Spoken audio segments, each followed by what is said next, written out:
Bonjour à tous, dans ce podcast, je suis votre guide afin de vous aider à développer un état d'esprit positif pour améliorer votre bien-être. Nous allons aujourd'hui parler de la peur et de comment vaincre cette émotion en 3 étapes. Tout d'abord, il est important de comprendre le mécanisme de la peur. C'est une émotion primaire et normale comme la joie, la colère ou la tristesse. Son rôle est de nous protéger d'un danger imminent en envoyant des signaux d'alerte à notre corps. Elle est initiée par une pensée qui nous fait croire que notre vie est en danger. Lorsque notre organisme perçoit cette menace, il entre en état de choc et sécrète de l'adrénaline, ce qui entraîne des symptômes physiques tels qu'une accélération des battements du cœur ou des tremblements. Cependant, de nos jours les véritables situations de danger physique sont rares, et pourtant, nous pouvons ressentir la peur même dans des situations banales.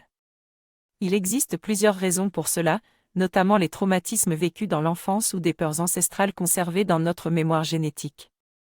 Pour vaincre la peur, nous devons suivre ces 3 étapes, comprendre le mécanisme de la peur, identifier la source de notre peur et enfin prendre des mesures pour la contrer. En bonus, vous pourrez télécharger les notes de ce podcast qui contiennent un exercice pratique pour vous aider à vaincre vos peurs. Je viens de découvrir que nos peurs peuvent être transmises de manière inconsciente par nos parents.